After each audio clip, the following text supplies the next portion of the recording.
6월 첫째 주일 예배 나오신 성도님들을 주님의 이름으로 환영합니다.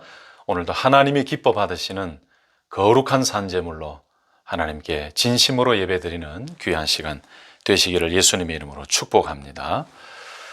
우리 하나님께서는 우리가 신앙생활을 제대로 올바로 하기를 원하고 계십니다. 여러분, 이 말씀의 뜻은 우리가 우리의 믿음 생활을 할 때에 사람에게 보이기 위한 것이 아니라 하나님께서는 하나님의 마음에 드는 말씀대로 신앙생활하는 그 한 사람을 지금도 찾고 계신다는 뜻이겠지요. 사람에게 인정받기 위해서 신앙생활하는 것이 아니라 하나님께 인정받는 참된 믿음의 신앙생활을 하는 것이 우리 모두에게 지금 더욱더 절실히 필요하다는 말씀입니다. 수십 년 신앙생활 잘했다고 자기 스스로가 생각하고 이제 이 땅을 작별할 때에 나 스스로는 신앙생활 잘했다, 정말 잘했다고 생각하는데 하나님께서는 전혀 그렇게 생각하지 않고 계신다면 그 인생이 얼마나 안타까운 인생이 되겠습니까? 그러므로 우리는 사람에게 보이기 위해서 신앙생활을 꾸밀 필요도 없고 사람에게 인정받기 위해서 뭔가 가식적인 행위를 할 필요 없습니다. 필요도 없습니다. 여러분, 믿음 생활, 신앙생활은 올바로 해야 됩니다. 올바른 신앙생활, 올바른 믿음 생활, 올바른 예배 생활, 올바른 기도 생활을 하면서 하나님께서 원하시고 하나님께서 기뻐하시는 그런 삶을 살아갈 때 하나님께서는 우리의 모든 신앙생활, 믿음 생활을 칭찬해 주실 줄로 믿습니다. 여러분, 우리가 가만히 나 자신의 모습을 이렇게 들춰보면, 곰곰하게 내 신앙생활을 들여다보면 나도 모르는 사이에 너무 형식적이고 외식적이고 사람을 의식하고 의미 없이 반복하는 그런 행동들이 참 많은 것 같습니다. 아닌 것 같은데, 없는 것 같은데 가만히 살펴보면 하나님을 의식하고 하나님 마음에 드는 신앙생활을 하기 위해 애쓰는 것보다 때로는 사람의 눈을 의식하고 사람의 마음에 들기 위해서, 그리고 너무 형식적이고 너무 의식적이고 너무 틀에 박혀서 하나님을 대면하고 하나님을 의식하고 하나님을 바라보기보다는 그 한 틀에 갇혀서 사람을 너무나 보고 형식적인 신앙생활을 할 때가 사실은 자주 있는 것 같습니다. 깜짝 놀라게 되지요. 그것을 알게 될 때 참 많이 놀라게 됩니다. 예를 들어서 기도 생활이라든지 예배 생활이라든지 또 그리스도인으로서 살아가는 모습, 그 삶을 하나씩 구체적으로 살펴보면 우리는 하나님을 의식하고 하나님의 마음에 들기 위해 노력하기보다는 의미 없이 형식적일 때가 참 많이 있습니다. 좀 더 구체적으로 예를 든다면 찬송을 부를 때도 그렇죠. 온 마음을 다해서 가사 한 절 한 절을 내 마음 깊은 곳에 새기면서 그 찬송의 가사가 나의 고백과 나의 모든 신앙의 내용인 것처럼 또 그 마음을 담아서 하나님께 찬송을 올려드려야 되는데 그냥 머릿속 생각 따로 입술 따로 그저 입만 뻥긋뻥긋하면서 그 찬송하는 시간, 찬송을 올려드리는 그 시간에 그저 입술로만 그 찬송을 따라 부르는 그런 때도 있습니다. 여러분, 모두 다 그렇다는 것이 아니고 우리가 그럴 때가 많다는 거지요. 또 기도할 때도 그런 일들이 있습니다. 그냥 눈만 감았다가 틀에 박힌 기도를 하고 일어설 때도 있습니다. 또는 진정으로 마음이 없이 중언부언하는 기도를 하고 끝낼 때도 있습니다. 특별히 예배 가운데 대표 기도자가 앞에서 기도를 인도할 때에 그 기도의 한마디 한마디에 온 마음을 다 실어서 나의 기도요, 나의 고백인 것처럼 함께 그 기도에 참여해야 되는데 그렇지 못하고 앞에서 대표 기도하는 분의 그 기도의 내용은 우리의 머릿속에, 우리의 심령 속 깊은 곳에 자리 잡지 못하고 그저 소리로만 들리고 마지막 아멘 할 때는 그냥 같이 아멘 하는 그런 경우도 사실 우리에게 종종 있습니다. 예배를 드릴 때도 있지요. 예배의 진정한 자세보다 예배의 형식에 너무 치중할 때가 있습니다. 여러분, 하나님 앞에 나올 때는 상하고 통회하는 심령으로 하나님 앞에 나오고 하나님 앞에 엎드리는 것이 중요한데 그것보다는 상하고 통회하는 심령이 아니라 너무나 잘 갖춰진 예배 순서와 큐시트에 맞춰져서 그저 내가 정말 하나님 앞에 서 있는지, 내가 정말 온 마음을 다해 영과 진리로 예배를 드리고 있는지 그런 생각조차 할 틈 없이 그저 순서에 함께 묻어져가는 그럴 때도 있습니다. 또 그리스도인으로서 매일매일 생활할 때에 하나님께서 보고 계신다, 하나님께서 나를 보고 계신다, 하나님께서 함께 계신다, 우리 주님께서 함께 계신다라는 그런 생각을 가지고 살기보다는 그래서 사람에게 보이기 위해서 우리가 이런 말을 하고 사람에게 보이기 위해서 이런 행동을 할 때가 참 많지요. 아까도 기도에 대해서 말씀드렸습니다만 특별히 우리가 주님 가르쳐 주신 기도를 할 때에 이 주 기도를 할 때에도 정말 의미 없이 그저 빠른 속도로 막 해치우듯이 끝내버리는 그런 경우도 많지요. 오늘날 우리는 주기도문을 예배 모임이나 훈련이나 양육이나 또 소그룹 모임이나 그런 모임을 하고 난 이후에 끝내는 기도문으로 많이 사용합니다. 근데 사실은 끝내는 기도문이 아니지요. 자칫하면 그렇게 생각하면 주님께서 가르쳐 주신 그 기도의 진정한 의미를 놓쳐버리고 그저 주술적으로 주문적으로 외우는 기도로 끝나고 말 것입니다. 너무나 많은 경우에 이 주기도문이 형식적으로 사용되고 있지요. 그래서 주기도문은 암송되기도 하지만은 우리가 진정으로 진심으로 주님 가르쳐 주신 그 기도를 하지 않는다면 그 기도는 그야말로 모든 모임의 마침을 알리는 주문과도 같은 것으로 끝나고 말 것입니다. 여러분, 그래서 종교개혁자 마르틴 루터는 주기도문을 가리켜서 이렇게 표현했습니다. 주기도문을 역사상 가장 끔찍한 순교자다라고 표현했습니다. 이 마르틴 루터가 주기도문을 역사상 가장 끔찍한 순교자라고 말한 것은 그 당시에 주기도문이 가장 오용되어지고 있었기 때문이죠. 당시에 오용되고 있는 교회의 현실, 그것을 찌른 것입니다. 그래서 이 마르틴 루터는 자기가 쓴 책 진정한 기도에 이르는 쉬운 길이라는 책에서 이렇게 말을 했습니다. 한 해 동안에만도 얼마나 많이 주기도문이 외워지고 있는가. 그러나 그런 식으로는 수천 년 동안 외운다고 할지라도 주기도문의 본문 안에 있는 1.1획이라도 진정한 의미를 맛보거나 하나님께 올리는 기도로서 드려보지 못할 것이다. 한마디로 말해서 하나님의 말씀과 이름이 그러하듯이 주기도문이야말로 지상에서 가장 끔찍한 순교자이다. 주기도문은 온몸으로 고문을 당해왔고 오용되어 왔으며 오직 소수의 신자들만이 그것을 올바로 사용하여 위로와 기쁨을 누렸다. 여러분, 이렇게 이야기를 했습니다. 여러분, 그 당시나 종교개혁 당시나 지금 현대를 살아가는 이 시대의 모습이나 사실은 별반 다를 게 없는 것 같아요. 마르틴 루터가 얼마나 오용되어지고 있는 주기도문의 그 모습을 보았으면 이런 표현까지 사용했겠습니까? 역사상 가장 끔찍한 순교자가 주기도문이다.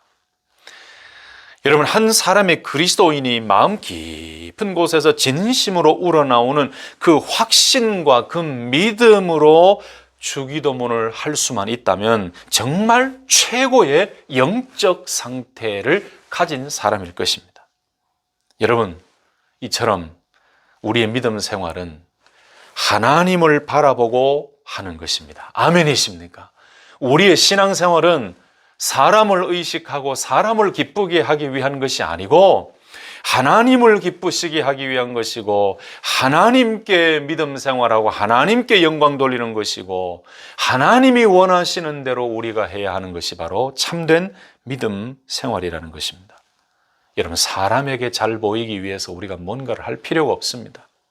사람에게 인정받기 위해서 사람을 너무 의식해서 하나님을 잊어버리는 그런 신앙생활이 아니라 우리는 하나님 앞에서 하나님께 인정받고 하나님이 기뻐하시는 믿음 생활을 해야 될 줄로 믿습니다. 여러분, 하나님을 의식하고 하나님을 바라보고 하나님을 기쁘시게 하고 하나님이 원하시는 믿음 생활을 하려고 할 때에 우리의 눈과 우리의 마음과 우리의 생각에는 누구로 가득 채워지겠습니까? 하나님으로 가득 채워집니다. 하나님을 바라볼 수 있게 됩니다. 하나님을 볼 수 있는 영의 눈이 열려지게 됩니다. 하나님의 말씀이 우리 눈에 들어옵니다. 여러분, 사람을 의식하고 사람을 바라볼 때는 하나님의 말씀이 보여지지가 않습니다. 하나님이 생각나지가 않습니다. 그러나 하나님께 영광 올려드리고 하나님이 원하시는 신앙생활을 하려고 몸부림칠 때 우리의 눈에는 무엇이 보이는가? 하나님의 말씀이 보이고 하나님의 뜻이 보이고 하나님이 원하시는 그 깊은 마음을 보게 될 줄로 믿습니다. 오늘 본문의 말씀은 바로 그런 우리들의 형식적이고 의미 없는 신앙생활, 특별히 기도 생활에 대해서 예수님께서 지적해 주시면서 올바른 기도 생활에 대해서 말씀해 주고 있습니다. 아까도 설명드렸습니다만 여러분, 우리가 기도할 때도요, 사람에게 보이기 위해 기도할 필요가 없습니다. 아무리 그런 마음을 가지고 열심히 기도해도 하나님은 그 기도 듣지 않으십니다. 아무리 좋은 미사 여구를 가지고 말을 하고 사람에게 인정받기 위해서 기도 잘한다는 소리를 듣기 위해서 정말로 아름다운 단어를 사용해서 기도를 한다 할지라도 사람에게 보이기 위한 준비된 기도는 하나님이 기뻐하시지 않는 기도예요. 그 기도에는 오늘 본문 말씀에도 조금 이따 말씀드리겠습니다만은 하나님께서 응답해 주시지 않습니다. 그래서 오늘 저와 여러분들이 오늘 본문을 통해서 사람이 아닌 주님이 원하시고 하나님이 기뻐하시는 그런 신앙생활을 했으면 좋겠는데 그런 것들 중에 기도에 대해서 오늘 함께 말씀을 나누면서 정말 주님이 원하시는 기도의 모습은 어떠한가, 그 부분에 대해서 오늘 함께 살펴보려고 합니다. 첫째로, 여러분, 기도를 제대로 하기 위해서 우리에게 필요한 것이 있습니다. 그것은 무엇인가? 외식하는 자와 같이 기도하지 말라는 말씀입니다. 6장 5절 말씀에 그렇게 말씀합니다. 또 너희는 기도할 때에 외식하는 자와 같이 하지 말라. 그들은 사람에게 보이려고 회당과 큰 거리 어귀에 서서 기도하기를 좋아하느니라. 또 너희는 기도할 때에 외식하는 자와 같이 하지 말라. 여러분, 5절 중반절에 보면은 외식하는 자의 기도, 사람들에게 보이기 위해 외식하는 자들의 기도의 모습은 보이려고 라고 나옵니다.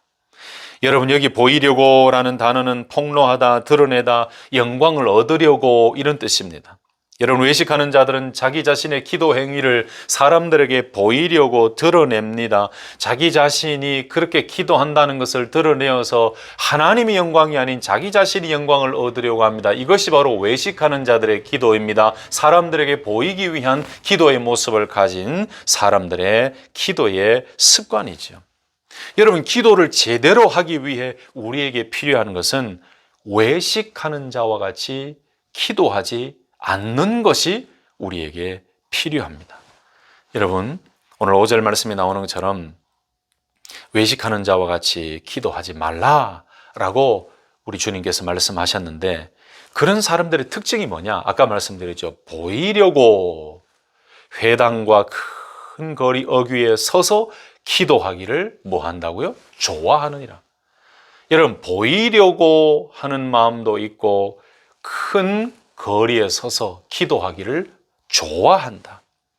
여러분, 바리새인들은 잔치에 가면 맨 윗자리에 앉으려고 했습니다. 회당에서는 제일 높은 자리를 찾으면서 인사받기를 좋아하는 자들로 묘사되었습니다. 누가요? 바리새인들이요.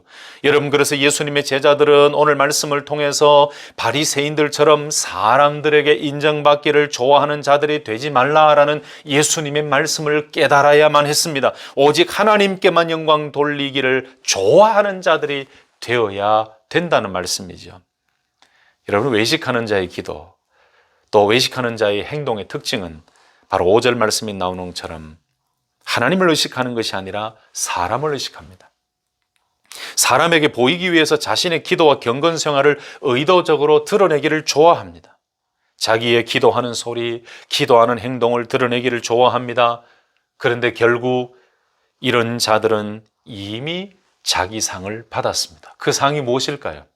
이렇게 기도하는 자들이 얻을 상은 이미 받았어요. 그것은 하나님의 응답이 없음이라는 상입니다. 여러분, 주님께서는 이런 기도의 자세를 원하지 않는다고 말씀하시는 거지요. 또 너희는 기도할 때에 외식하는 자와 같이 하지 말라. 그들은 사람에게 보이려고 회당과 큰 거리 어귀에 서서 기도하기를 좋아하느니라. 내가 진실로 너희에게 이르노니 그들은 자기 상을 이미 받았느니라. 여러분, 이렇게 기도하는 자들은 이미 자기 상을 받았습니다. 그것은 응답 없음의 상이라고 말씀드렸죠.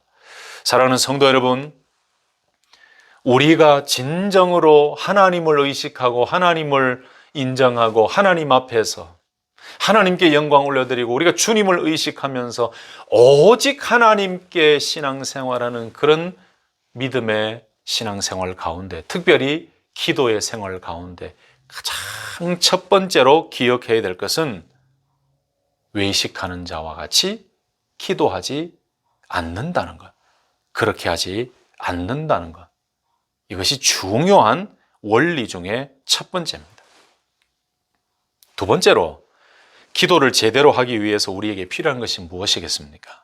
그것은 골방 기도의 자세와 마음으로 기도해야 된다는 것입니다. 6절 말씀에 너는 기도할 때에 내 골방에 들어간 문을 닫고 은밀한 중에 계신 내 아버지께 기도하라. 은밀한 중에 보시는 내 아버지께서 갚으시리라. 아멘, 아멘. 여러분, 여기 골방이라는 말씀 이미 이 뜻에 대해서 다 알고 계시죠? 양육훈련, 제자훈련 할 때도 이 본문 말씀 가지고 훈련을 받았습니다. 여러분, 골방이라는 이 말의 뜻은 하나님과 은밀히 만나는 장소죠. 여러분, 엘리야 선지자가 수넴 여인의 아이를 다시 살린 그것도 바로 골방이기도 했습니다. 여러분, 이처럼 골방은 지극히 개인적인 장소입니다. 더욱이 골방에 들어간 문을 닫고 기도하라 하는 예수님의 명령은 기도의 그 은밀한 성격을 강조하고 있는 것입니다. 여러분, 기도는 하나님과 개인적으로 교통하는 것이지요. 그래서 여기 골방에 들어간 문을 닫고 오라는 것은 여러분, 모든 세상의 소리와 모든 잡다한 것들을 다 끊어버리고 오직 하나님만 바라보고 오직 하나님과만 독대하고, 여러분, 일반적으로 골방에 들어가서 기도한다는 것은 하나님께 내 마음을 다 내어놓는 거예요. 다른 소리 다 차단하고 오직 하나님께 내 마음과 나의 간절함을 하나님께 다 올려드리는 그런 기도의 모습과 마음과 자세와 장소와 여러 가지 종합적인 내용을 다 담고 있는 거지요. 여러분, 원래 골방이라는 것은 경건한 유대인들이 조용히 하나님께 기도드렸던 장소이기도 합니다. 그런데 여기서 골방이라는 것은 바리새인들이 기도의 장소로 선택했던 그 회당과 큰 거리 어귀와는 완전히 대조되는 것입니다. 그래서 이 골방의 원어인 타메이온이라는 이 말은, 이 단어는 자르다라는 이 템노와 청지기라는 뜻인 타미하스라는 이 두 단어가 합쳐진 단어예요. 그러니까 세상의 모든 것과 단절하고 오직 하나님과만 깊은 교제, 깊은 대화를 나눌 수 있는 공간을 의미하는 거죠. 그래서 여기서 문을 닫고라는 것은 어쨌든 오직 자신과 하나님 이외에는 어떠한 제3자의 개입과 어떠한 세상의 소리, 그런 모든 간섭을 다 막고 통제하고 순결한 영혼으로, 순결한 마음으로 오직 하나님과만의 교제를 의미하고 있는 그 말씀이 바로 문을 닫고라는 말씀이에요. 사랑하는 성도 여러분, 우리의 기도가 제대로 된 기도가 되기 위해서는 항상 골방 기도의 자세와 마음으로 기도해야 됩니다. 많은 사람들에게 내가 기도하는 모습을 드러낼 필요도 없고 내가 기도하고 있다는 것을 사람들에게 자랑할 필요도 없어요. 앞에 나왔던 많은 바리새인들처럼 자기 자신을 드러내고 자기 자신 인정받기 위해서 큰 거리 어귀에 서서 기도하는 것, 여러분, 그것은 예수님께서, 하나님께서 그 기도에 응답해 주시지 않는다고 말씀하셨죠. 그래서 우리는 신앙생활을 하면서 특별히 기도를 할 때에, 기도의 삶을 살 때에 제대로 된 기도를 하기 위해서는 항상 골방 기도의 원칙을 가지고 하나님 앞에 설 때에 아버지 하나님께서 갚아주시는 그 놀라운 응답과 기적을 경험하게 될 줄로 믿습니다. 골방에 들어가 문을 닫고 하나님과 깊은 독대를 하기 위해서 모든 다른 것들의 간섭을 다 잘라버리고 문을 닫고 은밀한 중에 계신 내 아버지께 기도하라. 은밀한 중에 보시는 내 아버지께서 갚으시리라. 여러분, 아버지께서 갚으시리라. 어떤 기도 응답해 주십니까? 골방에 들어가 문을 닫고 은밀한 중에 계신 내 아버지께 기도할 때에 은밀한 중에 보시는 내 아버지께서 갚으시리라. 여러분, 이 두 가지, 아까 첫 번째 말씀드렸던 것과 이 두 번째 말씀드린 이 두 가지는 완전하게 대조가 됩니다.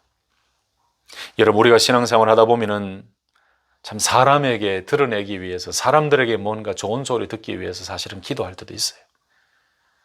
특별히 대표 기도 순서가 돌아오거나 또 앞에 서서 기도를 할 때에 우리가 진심을 다해서 오직 하나님 앞에 기도하는 그런 기도가 많지요. 그런데 간혹 가다가 우리의 기도가 사람을 의식하는 그런 기도가 되고 단지 기도하는 그 언어, 그 한마디 한마디, 글자 한마디 한마디, 그 한마디 한마디에 너무 신경을 쓴 나머지 우리의 영혼과 우리의 마음을 다 빼버리고 오직 그 단어로만 기도하게 되는 경우도 있습니다.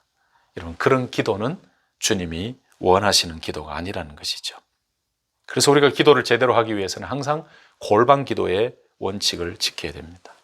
세 번째로, 우리가 기도를 제대로 하기 위해서 필요한 것이 있다면 중언부언할 필요가 없다는 것을 꼭 기억해야 됩니다. 7절과 8절 말씀에 또 기도할 때에 이방인과 같이 중언부언하지 말라. 그들은 말을 많이 하여야 들으실 줄 생각하느니라. 그러므로 그들을 본받지 말라.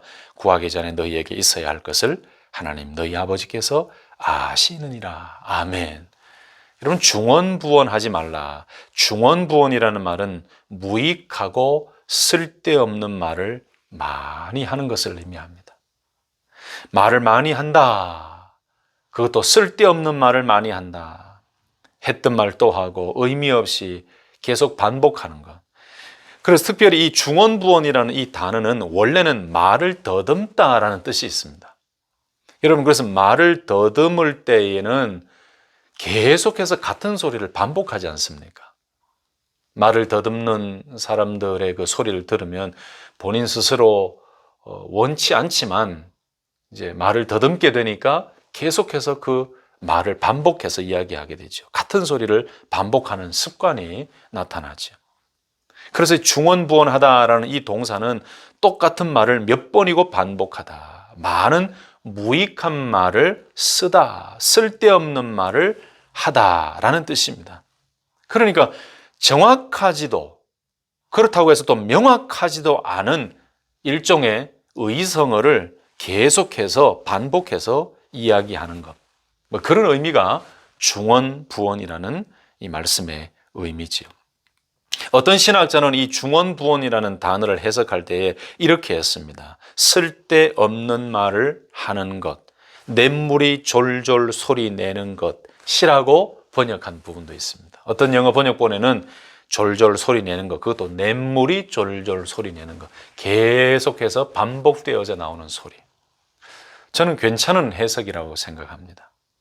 그리고 말을 많이 해야 응답이 되는 줄 알고 있는데 이것도 중언부언하는 사람들의 특징입니다. 중언부언하는 사람들은 말을 많이 해야 뭔가 하나님께서 응답해 주실 줄 알고 있지요. 여러분, 그렇지 않습니다. 하나님은 오늘 말씀에 분명히 나와 있지 않습니까? 그들은 말을 많이 하여야 들으실 줄 생각하느니라. 그러나 하나님께서는 말을 많이 한다고 들으시는 것이 아니라는 거지요. 하나님 아버지께서는 우리가 말을 많이 하지 않더라도 이미 우리 마음속에 있는 간구의 제목과 기도 제목을 다 알고 계시는 것입니다. 그런데 중언부언하면서 쓸데없는 말을 많이 하는 것, 그것은 주님께서 원하시지 않는 기도의 모습이라는 뜻입니다. 여러분, 우리 주변에도 그런 모습들을 자주 보게 됩니다. 기도할 때 보면은 참 이 거룩한 모습을 가지고 기도하고 길게 하고 계속해서 의미 없는 말을 반복하고 또 별 쓸데없는 그 단어들을 자꾸 반복하고 이런 말이 많다고 하나님께서 응답해 주시는 것이 절대 아닙니다. 여러분, 그런 말을 못하는, 태어나면서부터 말을 못하는 그분들은 하나님의 응답을 한 번도 못 받습니까? 그게 아니죠. 말을 하지 못해도 입술을 열어서 소리를 내지 못하더라도 그들도 하나님 앞에 기도할 수 있는 것입니다. 그들도 진심으로 기도할 수 있는 것입니다. 그런데 우리가 기도를 제대로 하기 위해서는 바로 이것을 기억해야 됩니다. 말을 많이 해야 된다는 생각을 버려야 됩니다. 그리고 중언부언하는 그런 기도의 습관을 버려야 됩니다. 여러분, 하나님 앞에 우리가 기도할 때는 오히려 많은 말보다는 주님이 원하시고 하나님이 원하시는 진심의 기도, 모든 소리를 닫았고 골방 기도의 원칙을 가지고 하나님께만 집중하여서 하나님 앞에 내 모든 간구의 제목을 아주 진솔하게 하나님께만 독대하면서 진심의 간구를 올려드릴 때에 그때에 하나님께서는 갚아주신다고 말씀하셨습니다. 응답해 주신다고 말씀하셨습니다. 여러분, 우리가 신앙생활 할 때 얼마나 잘못된 것들이 많은지 여러분 아시겠지요? 예배의 모습 속에서도, 아까 설교 서두에 말씀드렸던 기도의 모습 속에서도, 찬송할 때도, 우리가 일반적으로 그리스도인으로 살아갈 때도 우리가 얼마나 잘못된 신앙생활을 할 때가 많은지요. 사람들을 의식하고 하나님이 기뻐하시는 것보다 사람이 원하는 것, 사람의 눈에 우리가 어떻게 보일 것인가를 고민하면서 진정으로 하나님이 원하시는 것과는 거리가 먼 신앙생활을 할 때가 많습니다. 여러분, 예수님이 다시 오시는 재림의 순간이 가까워지면 가까워질수록 우리 그리스도인들에게 필요한 것은 무엇입니까? 바로 말씀대로 하나님이 원하시고 하나님의 눈을 의식하고 하나님의 마음에 들고 하나님의 기쁨이 되는 올바른 신앙생활과 올바른 기도의 삶을 살아가는 것. 여러분, 그런 한 사람을 하나님이 찾고 계십니다. 여러분, 사람들에게 보이기 위해서, 우리가 뭔가 화려한 신앙생활을 하기 위해서 우리가 많은 색종이를 붙일 필요가 없습니다. 하나님 앞에 진실된 마음으로, 하나님 앞에 진정한 마음으로, 하나님 앞에 온전한 마음으로 믿음 생활하고 특별히 기도의 삶을 오늘 말씀처럼 이런 아름다운 기도의 모습으로 나아갈 때에 하나님께서는 우리에게 응답해 주실 뿐만 아니라 우리의 기도의 모습을 하나님께서는 기뻐 받으시는 줄로 믿습니다. 또 한 가지가 있습니다. 기도를 제대로 하기 위해서 우리에게 필요한 것이 있다면 제대로 된 기도를 하라는 것입니다. 제대로 된 기도를 하라. 바로 이 말씀은 오늘 8절 말씀에 나오는데 본받지 말라라는 단어와 같은 의미입니다. 8절 말씀에 그러므로 그들을 본받지 말라. 구하기 전에 너희에게 있어야 할 것을 하나님 너희 아버지께서 아시느니라.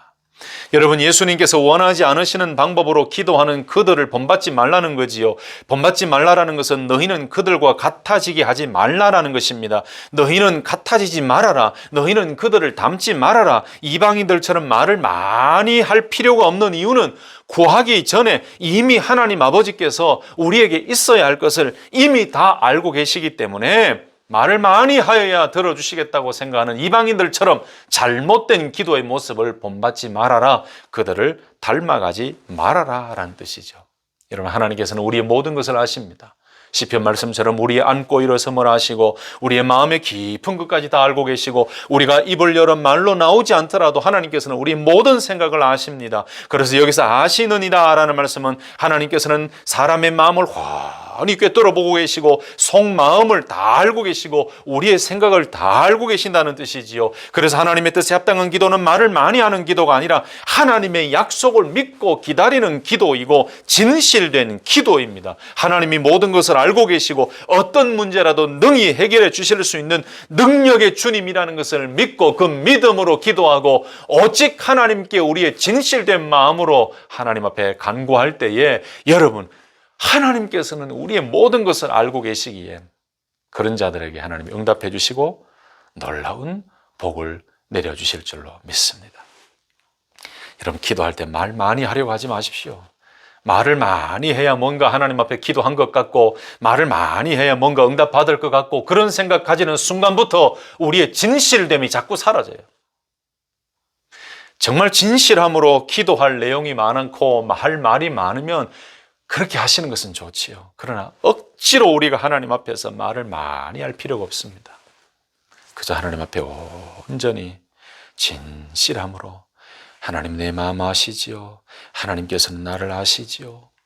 하나님께서는 우리의 기도와 우리의 모든 형편을 알고 계신다는 그 확실한 믿음, 그 약속을 믿고 기다리는 그 믿음으로 하나님 앞에, 사람이 아닌 하나님 앞에, 그리고 골방 기도의 원칙을 가지고 하나님 앞에 진실하게 기도할 때에 하나님께서는 우리에게 놀라운 응답과 기적을 허락해 주실 줄로 믿습니다. 말씀을 정리하겠습니다. 사랑하는 성도 여러분, 오늘부터 저는 기도와 관련된 말씀을 몇 주간에 걸쳐서 살펴보려고 합니다. 그 첫 번째로, 우리가 제대로 된 기도를 하기 위해서는 오늘 예수님께서 주님 가르쳐 주신 그 기도 앞에 말씀하신 그 말씀을 보면서 우리가 어떻게 해야 되는지를 살펴보았습니다. 오늘 말씀이 아주 자세하게 구체적으로 나와 있는 것처럼 우리가 제대로 된 기도를 하기 위해서는 네 가지를 말씀드렸습니다. 기도를 제대로 하기 위해 필요한 것은 외식하는 자와 같이 기도하지 말라는 말씀이었고, 두 번째는 골방 기도의 원칙을 가지고 모든 다른 세상의 소리, 제3자의 그 모든 간섭을 다 차단하고 오직 하나님 앞에서 내 마음을 다 내어놓고 오직 하나님과만 독대하는 그런 기도의 원칙, 그리고 중언 부언할 필요가 없다는 것을 기억해야 되고, 그리고 제대로 된 기도를 하기 위해 마지막 네 번째는 이방인들과 같이 그런 중언 부언의 기도를 본받지 말라. 말을 많이 하여야 뭔가 응답해 주실 것이라는 생각, 잘못된 생각을 버리고 그들을 닮아가지 말라라는 이 네 가지의 원칙을 오늘 말씀을 통해 살펴보았습니다. 이런 말씀을 정리하면서 우리의 신앙생활 가운데 지금 필요한 것은 제대로 하는 것입니다. 올바로 하는 것입니다. 사람에게 보이기 위해서 뭔가 형식적이고 의식적으로 할 필요가 없습니다. 여러분 예배의 자리로 나오실 때에, 기도하실 때에, 찬송을 부르실 때에, 하나님 앞에서 신앙생활 할 때에 그 모든 삶의 순간순간마다 우리에게 필요한 것은 사람이 아닌 하나님을 의식하고 하나님을 바라보고 하나님이 원하시는 믿음 생활을 해야 된다는 사실입니다. 아멘이십니까? 특히 기도의 삶에 있어서 우리는 오늘 말씀을 기억해야 됩니다. 오직 은밀한 중에 계시는 하나님 아버지께 골방 기도의 자세로, 참된 기도의 모습으로, 쓸데없는 의미 없는 말을 반복하는 중언부언의 기도를 다 버리고 오직 오늘 예수님께서 말씀하신 이 기도의 원칙으로 나아갈 때에 우리 하나님께서 우리에게 놀랍게 응답해 주실 줄로 믿습니다. 여러분, 비성경적이고 인본주의적인 기도의 모습을 본받지 마시기를 축복합니다. 주님께서 말씀하시고 주님이 원하시는 자세와 마음으로 기도하시기를 축복합니다. 그것이 건강한 믿음과 기도 생활의 모습입니다. 요즘 우리들에게 필요한 것은 새롭게 세우는 것이 필요합니다. 우리의 믿음을 새롭게 하고 우리 신앙생활의 모든 것을 새롭게 하고 올바른 기도와 올바른 믿음과 올바른 신앙생활을 가질 때에 더욱 강력한 힘을 발휘하며 승리하는 믿음 생활이 될 줄로 믿습니다. 다시 한 번 더요. 제대로 된 기도를 하기 위해서는 우리는 하나님을 의식하고 오늘 주님이 말씀하신 이 기도의 원칙으로 나아갈 때에 하나님께서는 우리에게 놀랍게 역사해 주실 줄로 믿습니다. 사람을 의식하는 거 다 던져버리십시오.